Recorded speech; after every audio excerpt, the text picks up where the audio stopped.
우리 이렇게 한번 고백해 볼까요? 재앙이 아니라 평안입니다. 예, 주일 예배 시간에 강단을 통하여서 너희를 향한 나의 생각을 내가 아나니 재앙이 아니라 평안이라고 말씀하셨습니다. 그것이 하나님의 뜻인 줄 믿습니다. 오늘 이 말씀 속에서 우리에게 평안을 약속하시고 우리를 평강으로 인도하시는 그 하나님을 만나는 예배 자리가 되기를 원합니다. 지난 주간에 유대인의 안식일에 팔레스타인의 무장 세력 하마스가 기습적으로 이스라엘 국경을 또 침범하여 많은 사상자가 발생했습니다. 이스라엘은 오랜 세월 팔레스틴 무장 단체들과 전투와 전쟁을 해왔기 때문에 항시 세계적인 첩보 부대를 가동해서 모든 사항들을 면밀하게 감시해 왔습니다. 또한 미국 정보 당국으로부터 많은 자원들을 공유받아서 실시간으로 팔레스틴 세력들의 또한 팔레스틴 단체들의 활동들을 지속적으로 정보를 업데이트해 왔는데요. 이번 기습에 대하여 속수무책으로 당하고 말았죠. 전혀 정보를 알지 못했다라고 하는 것이 현재까지 언론에 알려진 내용입니다. 왜 이렇게 되었을까? 앞으로 시간이 더 지나봐야 명백한 사실이 밝혀지겠지만 중동 정세에 대하여 식견이 있는 전문가들의 의견들을 들어보면은요, 이스라엘과 미국이 이 팔레스틴 무장 세력에 대하여서 너무 안일하게 생각을 했고, 우리는 그들에 대하여 모든 걸 다 파악하고 있고 감지하고 있다라고 하는 그런 자만이 이런 결과를 초래했다라는 의견을 어제 들어보았습니다. 그래서 저는 이런 생각을 했어요. 다 알고 있고 다 보고 있다고 하는 그 태도가 정말 보아야 할 것을 보지 못하도록 가리울 수 있다는 것이죠. 지난 시간부터 살펴보고 있는 날 때부터 소경된 자의 사건, 그것이 바로 그 메시지를 우리에게 주고 있습니다. 예수님께서 날 때부터 소경된 자를 통하여 이 본문을 펼쳐든 교회와 성도들에게 말씀하고 있는 것은 인간은 진리에 대하여 무지하다. 인간은 스스로 하나님에 대하여 알 수 없다. 어떤 길이 바른 길이고 무엇이 진리인지 깨닫지 못하는 것이 바로 너희들의 상황이다. 이것을 말씀하시는데 사람들은 아닙니다. 나는 내 나름대로 인생을 알고 있고 나는 내 나름대로 가정에 대하여 사회에 대하여 교회에 대하여 알고 있습니다. 이렇게 소리치며 주님의 말씀을 듣지 않으려 한다는 것이죠. 우리 사회 곳곳에서 벌어지고 있는 다양한 사건 사고의 바탕에는 나는 알아, 내가 더 잘 알고 있어, 이런 바탕에서 발생하는 문제들이 끊임없이 나타나고 있죠. 소경이지만 본다고 우기는 사람들로 인해서 다툼이 줄어들지 않고 있습니다. 그래서 저는 이 본문을 가지고 설교문을 작성하면서 문득 이 사람이 다시 떠올랐어요. 바로 니고데모, 유대인의 지도자, 율법 선생, 식견이 있고 위치가 있는 사람입니다. 그가 밤중에 예수님을 찾아왔습니다. 밤에 찾아왔다는 것에 대해서 부끄럽고 창피해서 예수님을 몰래 찾아오기 위하여 밤에 왔다라고 해석을 합니다. 예수님은 사람들에게 인기가 있었지만 율법학자들과 종교 지도자들에게는 미움을 받고 있었기에 니고데모 입장에서는 대낮에 예수님을 방문하기보다 밤에 찾아간 것이라고 사람들은 이야기합니다. 그런데 이 밤이라고 하는 것은 요한복음의 상황에서 볼 때 단지 시간의 개념이 아니라 영적인 상황을 의미하는 단어로 계속 사용이 됩니다.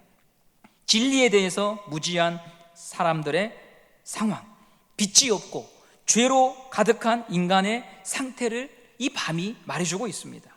저는 니고데모가 일반 사람들보다 참 탁월한 면이 있었구나. 그것은 인생의 경험이 많거나 사람들에게 인기가 있거나 따르는 사람이 많다는 것이 아니라 내가 밤이다, 나는 어둠이 있는 사람이다, 그것을 어느 정도는 알고서 예수에게 갔다는 것입니다. 만일 그가 우월한 위치에서 예수를 가르치려고 했다면 종을 보내 예수를 오라고 한다든지 모든 사람들이 볼 수 있는 장소에서 공개 토론을 하며 그 청년 예수의 무지를 드러내려고 했을 것입니다. 그런데 니고데모는 인생의 진리에 대하여 알고 싶었습니다. 질문이 있었습니다. 내가 다 알고 있다가 아니라 정말 알고 싶다. 나는 가르치는 자이지만 모르는 게 너무 많다. 자기의 어둠을 인정할 줄 아는 낮아진 마음이 니고데모에게 있었습니다. 사람이 사람에게 묻는다, 질문한다라고 하는 것은 정말 쉬운 일이 아닙니다. 물론 이런 질문이 있기도 합니다. 나의 유식함을 드러내기 위해서 하는 질문. 저희 집 첫째가 때론 그런 질문을 하더군요. 답을 알면서 질문을 합니다. 뽐내고 싶은 거죠. 모르는 척을 하면서 아빠, 이것은 이런 것인가요? 이렇게 묻습니다. 답을 알면서 우쭐대고 싶은 것입니다. 이런 질문 말고 정말 궁금해서 알고 싶어하는 질문에 관한 것입니다. 교역자가 되니까요, 질문하기가 어렵더군요. 학창시절에는 목사님 이거 알려주세요, 장로님 이건 이런가요? 라고 물을 수 있었는데요, 교역자가 되니까 질문을 하기가 어렵더군요. 혹시 내 체면이 손상될까 봐. 질문이 왜 어려운가 하면 내가 모른다고 하는 것을 인정해야 질문할 수 있거든요. 그런데 여러분, 니고데모는 예수님께 물었던 것입니다. 거듭남이 뭡니까? 다시 태어난다고 하는 말이 무슨 말입니까? 당신이 하는 일은 하나님께서 하셔야 가능한 일인데 이것이 나는 무슨 말인지 모르겠습니다. 나는 좀 알고 싶습니다. 이렇게 말한 것이죠. 그런 자세를 갖는 게 결코 쉽지 않습니다. 때로는 일면식도 없고 교제도 해보지 않은 사람에 대해서 몇 사람들의 이야기만 듣고 그 사람을 다 아는 것처럼 생각하는 것이 우리의 모습 아닙니까? 평가나 판단을 내리려면 객관적인 증거나 정보를 바탕으로 오랜 시간 숙고하고 생각해야 되는데 몇 사람의 이야기를 듣고 미국도 가보고 서울도 가보고 하는 것이 우리 사람의 모습이지요. 니고데모도 수많은 이야기를 들었습니다. 예수라고 하는 자에 관하여 뜬 소문부터 시작해서 다양한 이야기를 들었습니다. 그리고 바리새파였던 이 니고데모, 바리새파 안에서는요, 예수에 관한 입장을 점점 정리했습니다. 예수와 접촉하면, 관계를 가지면 출교시킨다 라고 하는 것이 요한복음에 나타난 바리새파의 분위기였습니다. 9장 22절에 이런 말씀이 있습니다. 9장 22절 말씀을 보겠습니다. 시작. 그 부모가 이렇게 말한 것은 이미 유대인들이 누구든지 예수를 그리스도로 시인하는 자는 출교하기로 결의하였으므로 그들을 무서워함이러라. 이게 당시 분위기였습니다. 그러나 니고데모는 사람들의 그 무성한 말과 감정적인 판단이 아니라 정확히 그가 어떤 분인지 알고 싶어서 밤중에 찾아간 것입니다. 이런 모든 행동의 바탕에 깔려있는 생각이 무엇인가 하면 나는 모릅니다, 알고 싶습니다 하는 겸손함이 있는 것이죠. 오늘 설교의 주제가 제자의 길인데요, 이 제자의 길의 첫 번째 모습은 제자는 배우려고 하는 사람이다. 스승으로부터 배우려고 하는 사람이다. 예수의 제자는 예수님에게서 배우려고 하는 사람이다. 누가 배울 수 있습니까? 나는 모릅니다. 나는 알고 싶습니다. 그런 갈급함을 가진 사람이 배우는 것이죠. 사도행전에 보면 재미있는 사건이 있습니다. 에디오피아 여왕, 그 여왕의 국고를 담당하는 관리가 예루살렘에 왔다가 돌아가는 길에 성경을 읽고 있습니다. 그런데 무엇을 의미하는지 알지 못해서 전전긍긍하지요. 이때 하나님이 빌립을 보내셔서 수레를 타고 가는 저 사람에게 가까이 가라 빌립아 말씀하십니다. 빌립은 그 관리에게 이렇게 묻습니다. 사도행전 8장 30절입니다. 같이 한번 읽어보겠습니다. 시작. 빌립이 달려가서 선지자 이사야의 글 읽는 것을 듣고 말하되 읽는 것을 깨닫느냐? 대답하되 지도해 주는 사람이 없으니 어찌 깨달을 수 있느냐 하고 빌립을 청하여 수레에 올라 같이 앉으라 하니라. 그렇게 해서 이 관리는 빌립으로부터 말씀을 듣고 세례를 받고 예수를 영접하게 됩니다. 들으려고 하는 자, 배우려고 하는 자에게 하나님의 성령은 은혜를 베풀어 주신다고 하는 거죠. 그러므로 오늘 우리가 경계해야 될 것은 교만입니다. 다 안다는 태도입니다. 자기 확신에 사로잡혀 있는 그 마음이지요. 물이 고이면 썩듯이 다친 마음은 병들기 마련입니다. 나는 알고 싶습니다. 배우기 원합니다. 듣고 싶습니다. 그럴 때 은혜가 흘러 들어오는 것이죠. 나아만 장군은 요단강에서 몸을 씻으면 병이 나을 것이라고 하는 엘리사 선지자 그 말을 듣고 코웃음을 쳤습니다. 요단강이 영험하거나 신통한 강이 아닌데 우리 고향에 가면 요단강과 비교가 되지 않는 강들, 물들이 있는데 그게 무슨 말이냐? 그러나 종이 말을 하죠. 이보다 더 어려운 것도 몸을 고칠 수 있다고 한다면 순종해야 될 텐데 이 쉬운 거 해보십시오. 그때 나아만 장군이 그래 가보자 높아지려고 했던 그 마음을 낮춰서 요단강으로 내려갈 때 그때 그는 은혜를 경험했던 것입니다. 저는 믿습니다. 지금도 하나님은 자기 백성에게 교회의 은혜를 비처럼 내려주시는 분인 것을 믿습니다. 누군가는 그 대접에 가득 은혜를 채워 가시는 분들이 있습니다. 저는 여러분들이 그런 은혜를 오늘도 경험하기를 간절히 바랍니다. 또 어떤 분들은 마당만 밟고 빈손으로 가는 분들도 있습니다. 그 차이가 무엇일까? 은혜를 담을 대접을 뒤집어 놓으면 아무리 하나님이 은혜를 부어 주어도 은혜가 들어갈 곳이 없는 것입니다. 나는 다 알아. 이 본문 그런 말씀이지 뭐가 그런다고 되겠어? 나도 다 해봤어 라고 하는 태도를 가지면 아무것도 담을 수가 없지요. 그러나 예수님 앞에 가난한 마음으로 도움과 은혜를 구하면 하나님은 그를 불쌍히 여기시고 돌보아 주실 것입니다. 예수님께서 삭개오의 집에 들어가셨습니다. 왜 하필 삭개오의 집에 들어갔을까요? 누가복음 19장 말씀을 보시면 수많은 인파가 예수님 옆에 있었는데 예수님은 오직 삭개오의 이름만 불렀고 삭개오의 집에 들어가서 머물기를 원했습니다. 그 이유는 삭개오가 예수님을 누구보다 갈망했기 때문입니다. 예수가 나는 보고 싶다. 저 예수라고 하는 분의 말을 듣고 싶다. 그런 마음을 가진 자를 향하여 하나님은 오늘도 은혜를 베풀어 주고 계신 것입니다.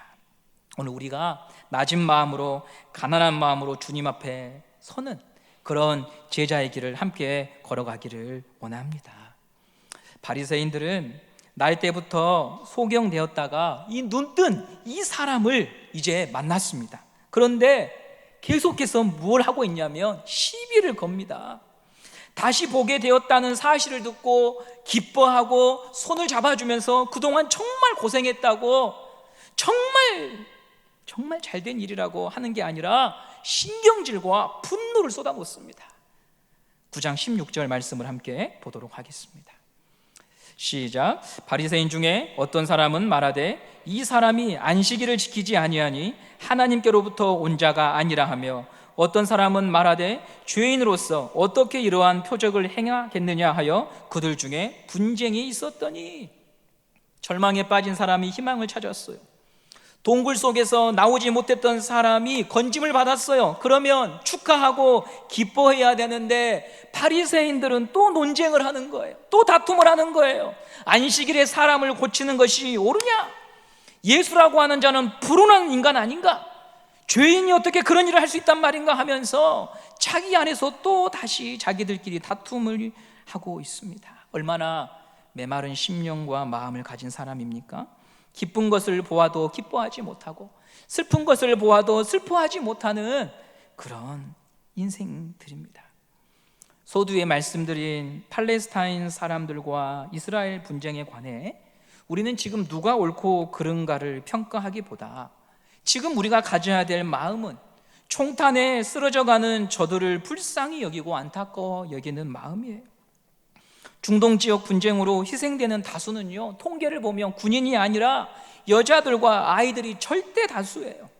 군인이 군인을 향해서 총뿌리를 겨누는 것도 참혹한데 병원을 향하여 폭격을 하고 학교를 향하여 폭격을 하고 공공 건물인 줄 알면서도 폭격을 하는 이 비정한 일들, 위급한 환자를 실어 나르는 구급차를 향하여서도 폭탄을 쏟아내는 이 안타까운 현실에 대하여 서글퍼하고 애통해 하는 것이 하나님의 마음을 가진 자 아니겠습니까? 그런데 바리새인들은 감정이 없는 로봇이에요. 사무적으로 행정적으로 인간을 다뤄요. 몇 조 몇 항에 의거하여서 너는 이렇고 너는 이렇고, 이게 그들의 모든 것을, 모든 신앙의 원리였어요. 메마른 막대기가 되어서 그 막대기로 사람을 때리는 거예요. 그런 태도에서 벗어나지 못하도록 만든 것 중 하나는 뭐냐면, 나는 알고 있어, 나는 알고 있어 라고 하는 자기 확신이에요. 나는 알고 있으니까 너희는 나에게서 배워야지, 무슨 말이 그렇게 많아 라고 하는 종교적인 권위로 이스라엘 백성들을 계속해서 짓이겨 누르고 있는 거예요. 그래서 그들은 가르침을 받는 자가 아니라 모든 것을 판단하는 자로만 서 있게 되었던 것이었지요. 하나님은 오늘 우리에게 이 말씀을 통하여 은혜를 구하는 너희들은 은혜로운 자로 살고 있느냐 묻고 계십니다. 부디 여러분, 우리가 요한복음 말씀을 1장에서 한 장 한 장 배워나갈 때, 이게 우리로 하여금 하나님의 성품과 마음을 배워가고 닮아가게 하는 진리의 그 물결 속에 우리의 인생이 같이 흘러가기를 간절히 원합니다. 나 요한복음 말씀 다 들었어, 나 마태복음 말씀 다 들었어, 이것만 남는 게 아니라 이 복음서를 통하여 우리에게 찾아오신 예수 그리스도, 그분을 만남으로 말미암아 우리가 바뀌어지고 변화되고 주님이 이런 분이셨구나라고 하는 것을 아는 하나님의 사람들, 옛날에 우리의 실수와 과오를 반성할 줄 아는 그런 마음을 가진 자로 서기를 간절히 원합니다. 이런 이야기로 대신해 볼게요. 우리 청년 세대들은, 한 30이 넘어가는 청년들은 부모님께 체벌을 당한 경험들이 거의 있습니다. 30년 전만 해도 체벌은 그래도 일상적인 일이었거든요. 학교에서, 가정에서 잘못하면 파리채로 맞고 효자손으로 맞고 그랬죠. 지금과는 좀 달랐죠. 보통 아들들은 뭐 그러면서 뭐 크는 거지 하며 지나왔는데, 딸들은 좀 다르더라고요. 그때 맞았던 그날의 아버지의, 어머니의 표정과 말들과 그 상처가 남아있는 것을 보았습니다. 그 과정을 선명히 기억하고 있어요. 그런데 자녀들 가운데 아버지가 자기에게 사과를 하셨다는 말씀을 제가 들은 적이 있어요. 다 커서 이제 성인이 되었는데, 아빠가 그때는 잘 몰라서 너희들 잘 키워보려고 매를 들었는데 지금 생각해 보니까 미안하구나, 용서해 주라, 이런 말씀을 하셨다는 거예요. 저는 그 청년의 부모님이 되게 존경스러웠어요. 왜냐하면 때려야 사람이 된다는 자기 확신을 시간 속에서 깨트리고 다시 한번 생각하고 자식에게 사과하는 겸손함이 있거든요. 사람이 자기의 생각과 확신에서 돌이킨다고 하는 것은요, 배우고 그냥 뭘 지식적으로 알아야 되는 게 아니고요, 자기를 부인해야 가능해요. 저는 그분의 자녀가 참 훌륭한 유산을 물려받았다고 생각을 합니다. 적어도 그 자식의 마음에는 우리 아버지는, 어머니는 예수님 믿는 분이구나, 그걸 삶으로 보여주었거든요. 무엇이 우리를 돌아보게 하고 자기 확신에 빠져있던 나를 반성하게 하는 걸까요? 그리스도의 빛입니다. 진리의 말씀이 나를 비출 때 내가 버려야 할 것과 꼭 붙잡아야 할 것을 알게 되는 거예요. 과거에 나는 이것이 맞다고 생각했지만 그리스도의 밝은 빛이 나를 조명하고 말씀이 내 안에 임하면 그것이 꼭 그렇게 진리는 아니었고 다르게 말할 수 있는 것이고 다르게 행동할 수 있는 것이고, 그 일로 인하여 누군가는 상처받을 수 있다고 하는 것을 보게 하셔서 하나님은 사과케 하시고 용서케 하시는 일을 행하는 것이에요. 그리고 정말 내가 버리지 말고 꼭 붙잡아야 될 것이 무엇인지를 우리 주님은 가르쳐 주시는 것이죠. 풍성한 가을입니다. 가을 나무가 아름다운 것은 낙엽을 붙들고 있을 때와 잎사귀를 떼어낼 때를 알고 있기 때문이 아닐까요? 아름다운 단풍잎을 떼어내는 것이 고통스럽지만 그것이 죽음이 아니고 하나님이 만드신 원리이고 다시 새 잎이 돋아날 것을 믿을 때 기쁨으로 그 이파리를, 잎사귀를 떼어낼 수 있는 것입니다. 성도가 꼭 붙잡고 가야 할 것은 약속의 말씀입니다. 예수 그리스도입니다. 그것을 대신할 것이 있다고 믿는다면 대단히 어리석은 것입니다. 일남전도회, 일여전도회 어르신들을 신방할 때마다 느낍니다. 언젠가는 나에게 기쁨이고 자랑이었던 것도 결국 끝이 있고 시들어져 간다는 것입니다. 손에 잡힐 줄 알았는데 다 놓게 된다는 것입니다. 무엇도 나를 채울 수 없고 이 허망한 마음과 시름과 고단함을 알 수 있는 사람이란 있을 수가 없겠구나.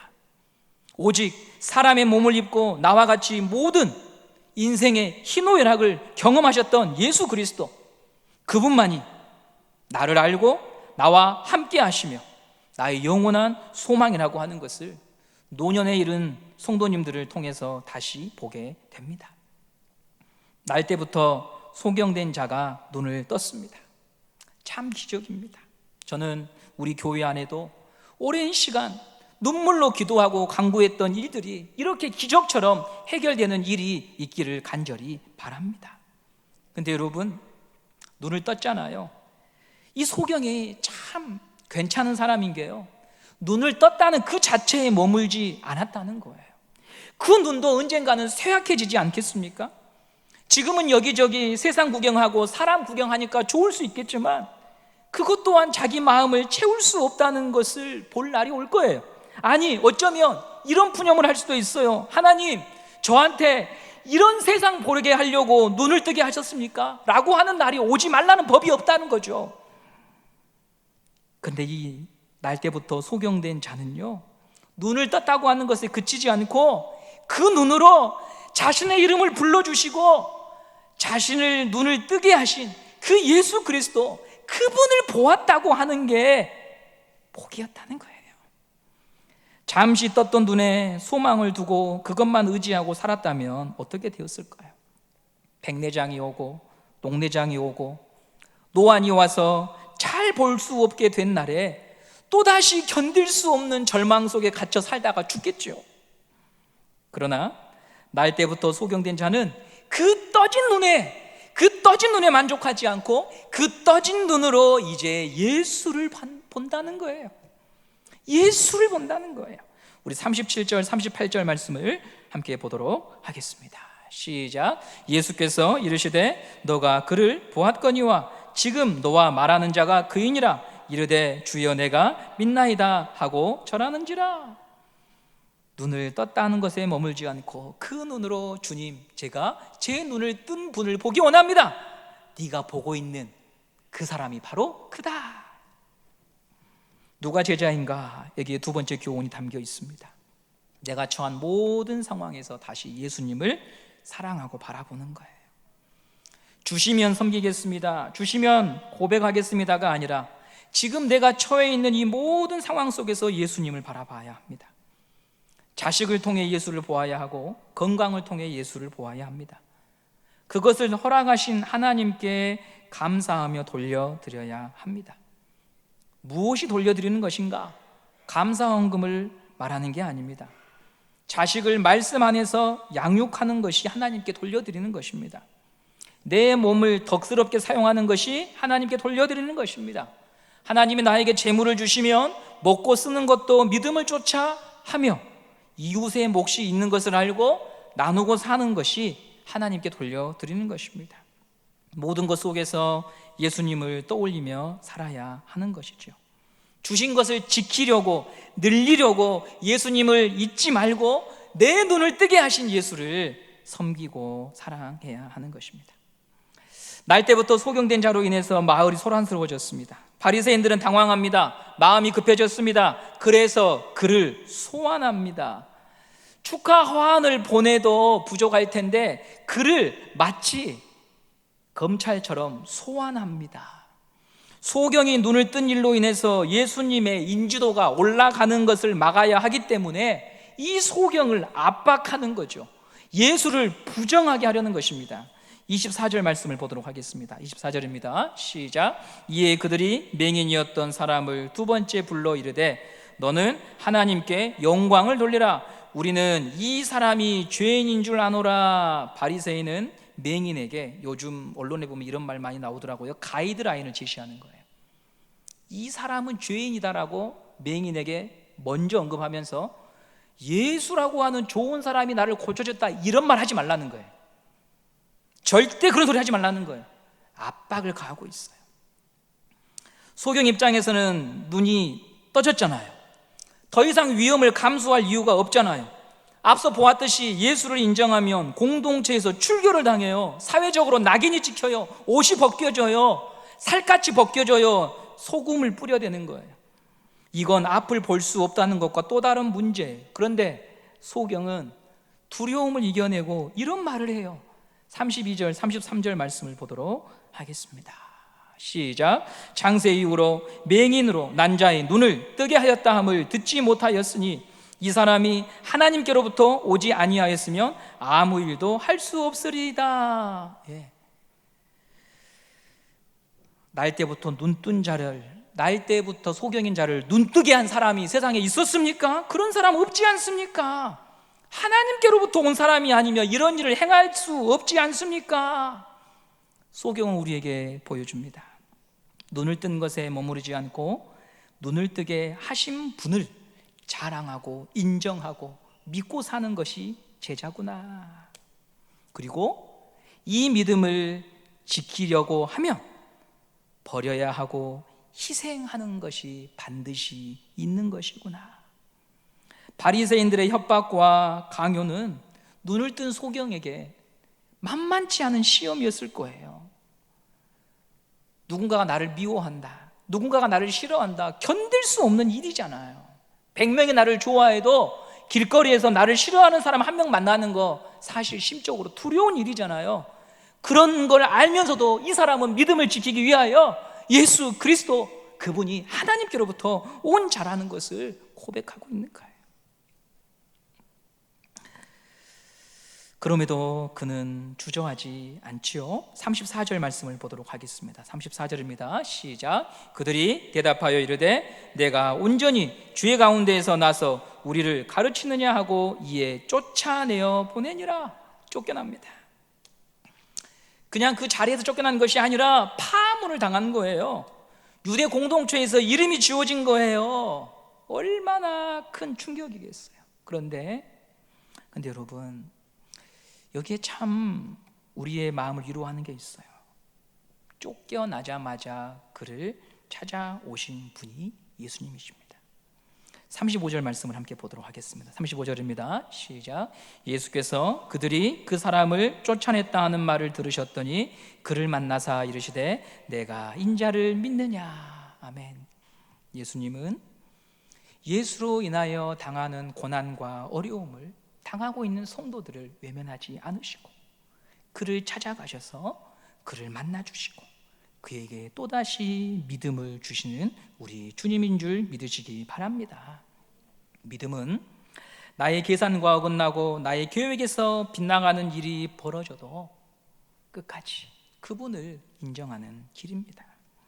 나와 함께 하시는 하나님께서 이 상황 속에서도 일하심을 믿으며 사망의 음침한 골짜기 속에서도 동행하심을 믿으며 다시 그분의 이름을 부르며 걸어가는 것입니다.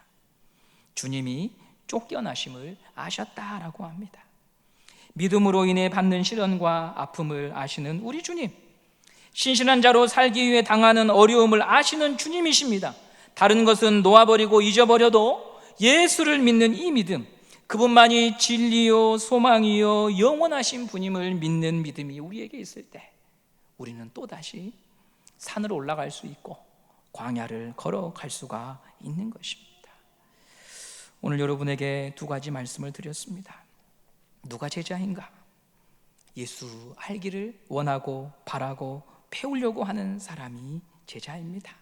주님, 저는 아직도 모르는 것이 너무 많습니다. 가르쳐 주십시오.